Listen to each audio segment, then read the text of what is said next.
今永選手、ついに打たれてしまいましたね。ここで一つ疑問視されているのが、なぜスライド登板させなかったのか、休養は必要だったのか、そのあたりをカブス専門チャンネルが話していましたので、そちらの動画をご覧ください。Coast to coast at supplyhouse.com. Shota Imanaga with his first rough outing of his major league career. The Cubs lost 10-5, 10-6 actually ended up the final to the Brewers on Wednesday night. Imanaga, who allowed only 5 earned runs all season entering Wednesday, allowed 7 runs on 8 hits to the Brewers offense. He was pulled in the 5th inning.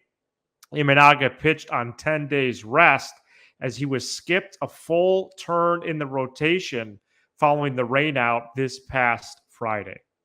A lot of places to go here, but we're going to start with this. Imanaga's performance, regression, rust, or something else? Yeah, well, first let's dig into why the Cubs might have done this. The first theory I thought was that they wanted him on that full 6 day rest plan. So when they canceled the game on Friday, if he threw Saturday against St. Louis, he wouldn't pitch till that following Friday, maybe in Cincy. So maybe they really wanted him for the Brewers series and not the Cardinals series. Right. The other options could be, hey, they just want to limit his innings, and this was an opportunity to do that. If it's the latter, it's very, very concerning because it shows a lack of urgency. It's not the time. It's not the time to rest guys and do that against the Cardinals and Brewers. There'll be a 95-degree day in July, where it would make more sense to save some innings for him. If it's the former, it still didn't make a whole lot of sense, right? Because he's rolling right now. Just let him go. Just let him be. Don't mess with a good thing. Don't fix something that's not broken. Worry about the rest after he stops this historic stretch. Now, with that being said, did that actually impact the game? We don't know. Odds are he could have gotten rocked either way. Odds are if he throws really well on Wednesday night, we're not talking about this. So all of this is hindsight speaking, which you and I don't like to do. Jeffrey Smith just said, like you guys, but Sam and Matt, you weren't complaining about this until now. Come on. Well, first of all, we did mention it on Sunday Night Show that we were a little bit perturbed by it. It showed lack of urgency. But yes, you're correct, right? But because the results were really bad, you do have to take a little peek and think, why did this happen? My guess is that the Brewers are really, really good. And right now, they look better by a wide margin than our baseball team. And they had a really good plan with Imanaga. They basically said, we're not going to get beat. We're not going to whiff. We're not going to get beat with the fastball. And he had a rough outing. But I think it's very sensible to go, 10 days off. He was the best pitcher in baseball before this. Why mess with that? I think two things could be true. It probably didn't impact the outing, but it was still a curious decision that deserves to be questioned. Yeah, I think right away I will admit to the hindsight component of it as well. It's just as the start moved along, it begins to raise some questions about what occurred in the moment last weekend. So the start happened, he got touched up, and we know that's going to happen. And quite frankly, entering this game, he was a video game. But to just dismiss the moment like they did last weekend, looking back on it, is a little bit disappointing, just from a fan perspective even. Not even the baseball part of it, I will say. We'll get to the baseball part in a minute or two. But here's a pitcher who is throwing like a star. His full turn is against 2 division teams. It's either Cardinals Brewers or Cardinals Reds. Yep. He's been getting a bunch of national attention.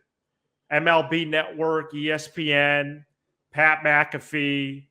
The Cubs were on Fox on Saturday night, ESPN Sunday Night Baseball.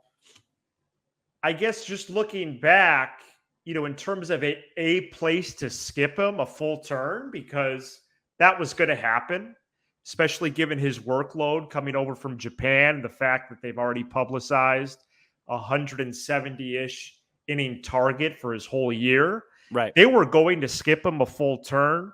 I guess I'm wondering why this full turn. 100%. And it's only late May, of course, but why skip a pitcher who is throwing like a star a full turn against two division rivals? Two games in the standings. Just raising the question. Yeah, right. It's posed as a question in the episode for a reason. It's a question that needs to be asked. His 9 starts prior to Wednesday, Sam, he's thrown twice on 4 days rest, 5 times on 5 days, 1 time on 6, 1 time on 7. Was not able to track down game logs from Japan the last couple of years. I know he only pitched once a week there. So I'm guessing the 10 days is something that has happened, but just raising the question is all. Yeah, and it's a good question to be raised, and I think it's the timing that's weird. These games against the Brewers and Cardinals, Brewers, Cardinals, Giants, Padres, Diamondbacks, Pirates, Reds maybe. These are all going to be, here's what it is. Here's what it is right here. Yeah, let's hear it. For a team that missed out on the postseason by 1 game last year, I am surprised at how casual they are treating these games. And Counsell even said, hey, it's the long term. It's the long term. These games matter just as much. They count for just as much. These games against the Brewers are precious. You got to make up ground. Thursday's a big baseball game. I agree with you. If you lose you that have to game, split. You're 5.5 out. That's not like 1.5 out. There's a lot of work to do. So, あ